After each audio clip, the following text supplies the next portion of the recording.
வாழ்வுரிமை என்று என்னால் வாழ்வுரிமை கட்சி என்றால் என்ன? பேரளவில் வாழ்வுரிமையா? இல்லை. பரந்தூர் விமான நிலையத்தில் இருக்கிற 15 கிராமத்தினுடைய வாழ்வுரிமை முற்றுமுழுதாக பறித்து பன்னாட்டு டாடா பெரும் நிறுவனத்திற்கு 140 கோடி மக்கள் தொகை கொண்ட இந்த நாட்டிற்கு ஒரே ஒரு சொந்த விமானம் இல்லை. இந்த ஏர் இந்தியா, ஏர்லைன்ஸ் எல்லாம் டாடாவுக்கு போச்சு.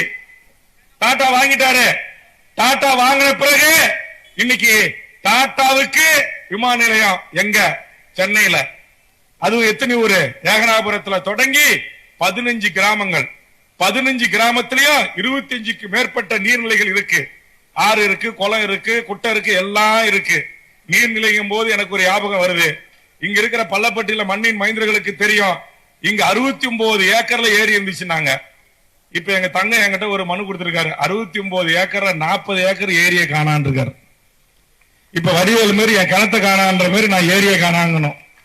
எங்க இங்க எங்க அண்ணா திமுக நண்பர்களும் வந்து கேக்குறாங்க, திமுக நண்பர்களும் கேக்குறாங்க, என் பாட்டாளி கட்சிக்காரன் அங்க நிக்கிறான், நான் பேசுற தமிழ் தேசிய அரசியலை பேசுற நண்பர்களும் இங்க கேட்க நிக்கிறாங்க. நான் எல்லாரையும் பார்த்து கேக்குறேன், இங்க நாங்க தமிழ் தேசிய அரசியல் பேசுற நாங்க யாரும் அந்த 40 ஏக்கரை பட்டா போட்டு விக்கலங்க. வித்த புண்ணியம் யாரோ. எங்க எங்க பள்ளப்பட்டு ஏரி. இன்னைக்கு ஒருத்தர் வந்து இப்ப மனு கொடுத்தாரு, என்கிட்ட பாக்கெட்ல மடிச்சு வச்சிருக்கிறேன். சுதந்திர இந்தியாவில் 75 ஆண்டுகள் ஆகுது. ஒரு சாதாரண பாட்டாளி அவர் வந்து என்கிட்ட ஒரு மனு கொடுத்திருக்காரு. காட்டூர் காடு நகர்ல நான் வாழ்றேன், இத்தனை வருஷமாவது அங்க ஒரு பள்ளிக்கு சரியான சாலை இல்ல, குழந்தைகள் விளையாடுவதற்கு ஒரு விளையாட்டு மைதானம் இல்ல, ஒரு கழிவறை இல்ல, ஒரு அடிப்படை வசதி எதுவுமே இல்ல. நாங்க இன்னும் சுதந்திர இந்தியாவில் காட்டூர் பகுதியில காட்டுவாசிகளா வாழறோம். இதற்கு ஏதாவது ஒரு தீர்வை நீங்கள் தேடித்தாருங்கள் என்று கேட்கிறார்கள்.